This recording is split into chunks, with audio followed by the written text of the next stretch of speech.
الحمد لله نحمده ونستعينه ونستغفره ونعوذ بالله من شرور أنفسنا ومن سيئات أعمالنا. من يهده الله فلا مضل له ومن يضلل فلا هادي له، وأشهد أن لا إله إلا الله وحده لا شريك له، وأشهد أن محمدا عبده ورسوله. اللهم صل وسلم وبارك على نبينا محمد وعلى آله وصحبه وسلم تسليما مزيدا. وبعد، ma'asyiral muslimin, sidang Jumat yang berbahagia, Allah Subhanahu wa taala berfirman, memperingatkan kita agar kita senantiasa menjaga ketakwaan kita kepada Allah dan terus menjaga ketakwaan itu sampai nanti kita bertemu dengan Allah Subhanahu wa taala. Allah mengatakan, ya ayyuhalladzina amanu taqullaha haqqa tuqatih wa la tamutunna illa wa antum muslimun. Ma'asyiral muslimin, sidang Jumat yang dimuliakan oleh Allah Subhanahu wa taala. Dalam sebuah hadis Nabi sallallahu alaihi wasallam pernah bersabda, innaka lan tad'a syai'an lillahi illa badalaka Allah bihi ma huwa khairul laka min. Nabi mengatakan, tidaklah engkau, kata Nabi, meninggalkan sesuatu hal, meninggalkan satu perkara karena Allah Subhanahu wa taala engkau tinggalkan perkara tersebut, kecuali Allah akan menggantikan untukmu sesuatu yang lebih baik daripada yang engkau tinggalkan. Hadis ini merupakan hadis motivasi yang dalam hadis ini Nabi Shallallahu Alaihi Wasallam memperingatkan dan mengajarkan kepada kita untuk senantiasa taat kepada Allah Subhanahu wa taala, kepada aturan-aturan Allah, kepada aturan-aturan Nabi Muhammad sallallahu alaihi wasallam, serta mengajarkan kita agar senantiasa melaksanakan segala sesuatu itu untuk mencari ridhonya Allah Subhanahu wa taala. Bahkan dalam meninggalkan sesuatu, bukan hanya mengerjakan sesuatu, meninggalkan sesuatu diperintahkan kita ini untuk karena Allah Subhanahu wa taala. Seorang mukmin tidak pantas ketika dia meninggalkan sesuatu itu cuma untuk perkara-perkara yang berkaitan dengan dunia. Saya tidak berjudi. Kenapa Anda tidak berjudi? Karena saya takut kalah dan saya takut jadi miskin kalau kalah. Tidak. Seorang muslim tidak mengatakan yang seperti itu. Saya tidak berjudi. Kenapa Anda tidak berjudi? Karena judi dilarang oleh Allah Subhanahu wa taala dan Rasulnya sallallahu alaihi wasallam. Saya tidak meminum khamr. Kenapa khamr tidak Anda minum? Oh bahaya, khamr akan menjadikan penyakit. Tidak. Akan tetapi kami tidak minum khamr, kita tidak minum khamr karena Allah Subhanahu wa taala dan Rasulnya melarang kita untuk minum khamr. Itulah jawaban seorang muslim. Ketika dia meninggalkan segala sesuatu karena Allah Subhanahu wa taala, maka Allah menjamin, Allah berjanji, Allah akan menggantinya dengan yang lebih baik daripada apa-apa yang dia tinggalkan. Dan perkara meninggalkan sesuatu tidaklah selalu menjadi yang ditinggalkan itu adalah hal yang haram. Kalau sesuatu yang haram ditinggalkan maka hukumnya wajib. Tapi terkadang ada sesuatu yang ditinggalkan itu adalah perkara yang halal, perkara yang boleh untuk dikerjakan. Tapi seorang mukmin akan meninggalkannya, seorang muslim akan meninggalkannya demi untuk mencari ridhonya Allah Subhanahu wa taala. Jika sesuatu yang halal tersebut akan jadi sebab melalaikan dirinya daripada ingat kepada Allah. Jika sesuatu yang dia tinggalkan itu justru akan bisa menjadikan dirinya berbuat baik, ketaatan kepada Allah Subhanahu wa taala dan Rasulnya sallallahu alaihi wasallam. Artinya meninggalkan sesuatu tidaklah konotasinya selalu meninggalkan yang dilarang. Tidak. Terkadang meninggalkan yang dihalalkan oleh Allah tetapi untuk tujuan-tujuan yang baik, dan dia melakukannya itu hanya untuk mencari ridhonya Allah. Dan Allah berjanji kepada yang seperti ini, Allah akan pasti Allah akan menggantinya dengan sesuatu yang lebih baik. Diriwayatkan bahwasanya Nabiullah Sulaiman itu dia punya kuda-kuda yang banyak, dan kuda-kuda Nabi Sulaiman ini kuda perang, kuda-kuda yang hebat, bukan sembarang kuda yang digunakan untuk perang oleh Nabiullah Sulaiman. Dan dia adalah seorang raja, dia seorang nabi, maka kuda yang dimilikinya pasti kuda yang terbaik. Begitu sibuknya Nabiullah Sulaiman dengan kuda-kudanya, sampai kemudian dia itu terus mengelus-elus leher dan kaki kudanya karena merasa senang dengan kuda-kuda itu. Tapi ternyata apa kemudian yang terjadi? Ternyata kuda-kuda tersebut menjadikan beliau alaihi salam lalai daripada berzikir kepada Allah Subhanahu wa taala. Lalu apa yang dilakukan oleh Nabi Allah Sulaiman alaihi salam? Dia sembelih kuda tersebut. Semua kudanya dia sembelih.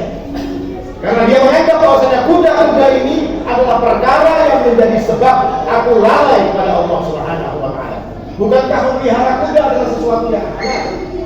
Sesuatu yang boleh, bahkan tujuannya untuk berjihad di jalan Allah. Tetapi karena itu melalaikan kata Nabi Sulaiman alaihi salam, maka beliau pun menyembelih kuda-kudanya. Dia lakukan itu semua karena Allah Subhanahu wa taala. Maka Allah berjanji akan memberikan ganti. Apa yang digantikan oleh Allah Subhanahu wa taala kepada Nabi Allah Sulaiman sebagai kendaraan untuk beliau? Maka Allah berfirman, "Fasakharna lahu ar-riha tajri bi amrihi ruqa'an haitsu asab." Maka Allah Subhanahu wa taala menggantikan kuda-kuda yang biasanya sebagai tunggangan Nabi Allah Sulaiman alaihi salam, Allah gantikan dengan angin.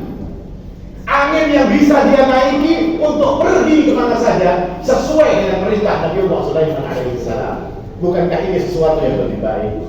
Ketika dia tinggalkan kudanya, ketika dia tinggalkan perkara yang menjadikan dia lalai kepada zikir kepada Allah Subhanahu wa taala, Allah menggantikan dengan yang jauh lebih baik daripada hanya seekor kuda-kuda perang. Allah gantikan dengan angin yang dikatakan ruha'an haitsu asab. Yang angin ini akan bertiup dengan lembutnya, angin ini bertiup dengan bagusnya untuk mengantarkan Nabi Muhammad Sulaiman alaihi salam kemanapun beliau menginginkan. Di dalam riwayat lain ada seseorang yang bernama Suraqah bin Malik.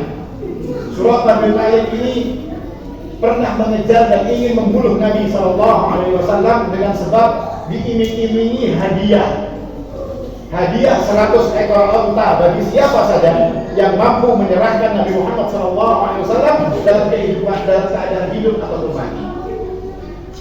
Ketika Suraqah ini sudah benar-benar berhadapan dengan Nabi dan dia menemukan Nabi, maka Nabi SAW pun berdoa.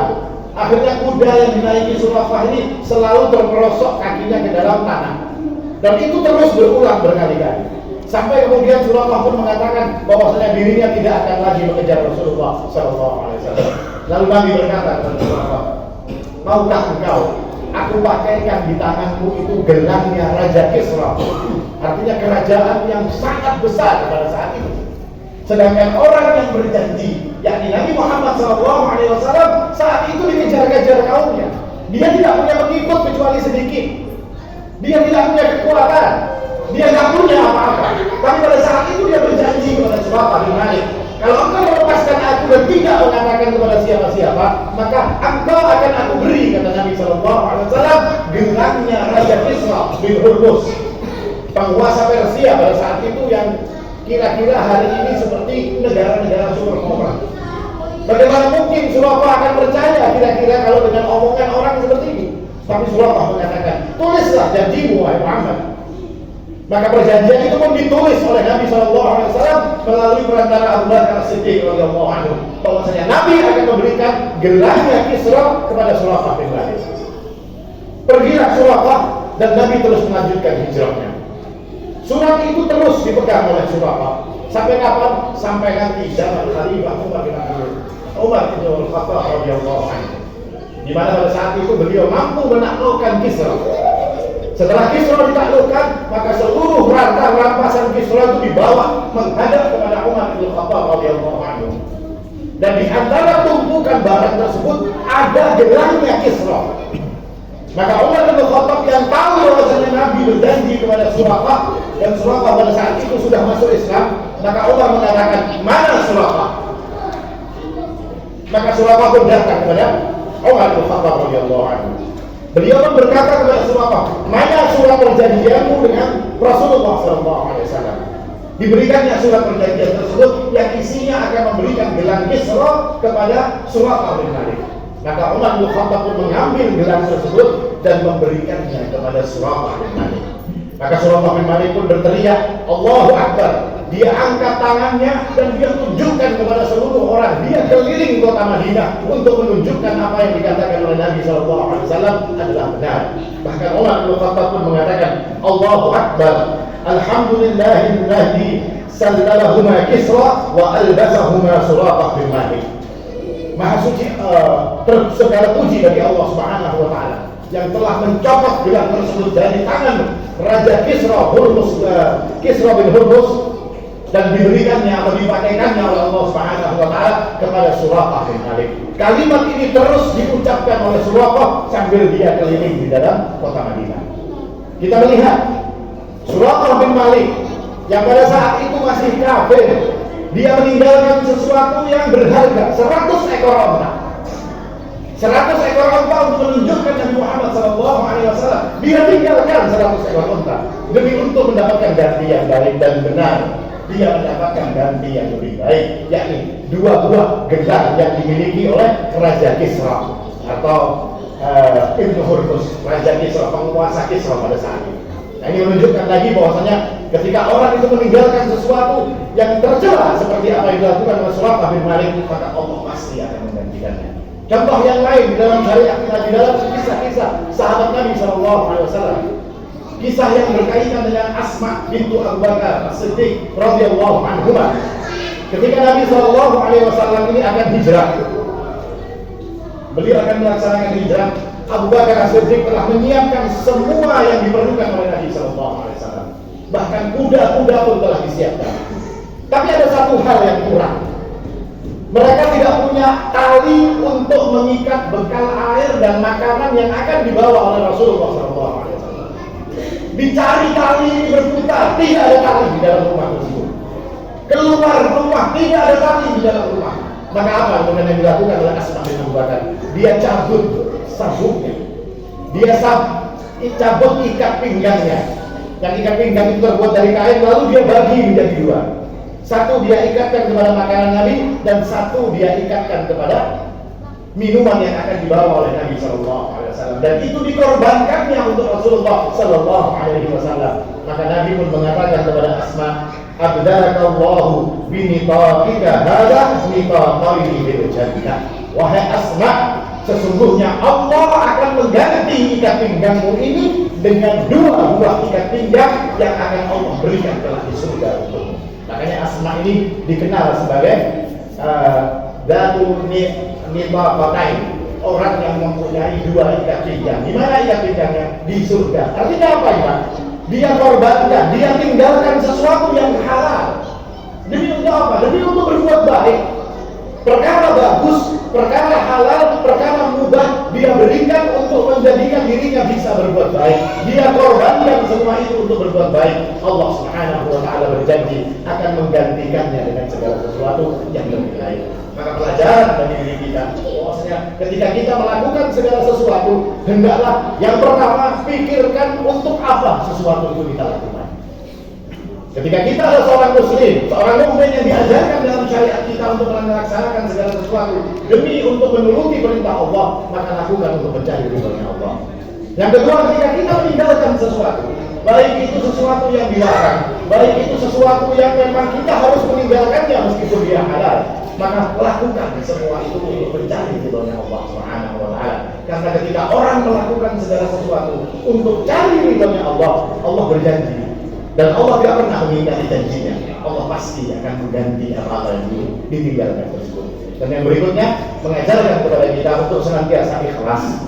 Ikhlas di dalam melaksanakan dan meninggalkan segala sesuatu. Dan berikutnya, yakinlah selalu kepada janji Allah Subhanahu wa taala, kepada apa yang disampaikan oleh Nabi SAW. Karena Allah dan Rasulnya tidak pernah mengatakan sesuatu yang dusta. Apa yang dikatakan oleh Allah, apa yang dikatakan oleh Rasulullah SAW, semua pasti adalah benar dan semua pasti akan terbukti. Seandainya hari ini belum kita dapati buktinya, mungkin insya Allah bukti itu akan kita dapati kelak. Kalau kita sampai mati belum mendapatkan buktinya, kita berharap anak-anak kita nanti, cucu-cucu kita yang akan mendapati bukti apa yang dikatakan oleh Allah Subhanahu wa taala dan Rasulnya sallallahu alaihi wasallam. Barakallahu li wa lakum fil Qur'anil 'azim wa nafa'ni wa iyyakum bima fihi min al-ayati waz-zikril hakim wa taqabbal minni wa minkum tilawatahu innahu was-sami'ul 'alim. Alhamdulillahi wahdahu wassalatu wassalamu ala ibadihi alladhina as-salah. Asyhadu an la ilaha illallah wahdahu la syarika lahu وأشهد أن محمدا عبده ورسوله. قال الله تعالى: يا أيها الذين آمنوا اتقوا الله حق تقاته ولا تموتن إلا وأنتم مسلمون. وقال تعالى: إن الله وملائكته يصلون على النبي يا أيها الذين آمنوا صلوا عليه وسلموا تسليما. اللهم صل على محمد وعلى آل محمد كما صليت على إبراهيم وعلى آل إبراهيم إنك حميد مجيد. اللهم بارك على محمد وعلى آل محمد كما باركت على إبراهيم وعلى آل إبراهيم إنك حميد مجيد. اللهم اغفر للمسلمين والمسلمات والمؤمنين والمؤمنات الأحياء منهم والأموات إنك سميع قريب مجيب الدعوات ويا قاضي الحاجات ويا غافر الذنوب والخطيئات. ربنا لا تزغ قلوبنا بعد إذ هديتنا وهب لنا من لدنك رحمة إنك أنت الوهاب. ربنا آتنا في الدنيا حسنة وفي الآخرة حسنة وقنا عذاب النار. عباد الله، إن الله يأمركم بالعدل والإحسان وإيتاء ذي القربى وينهى عن الفحشاء والمنكر والبغي يعظكم لعلكم تذكرون. واذكروا الله العظيم يذكركم واسألوه من فضله يعطيكم ولذكر الله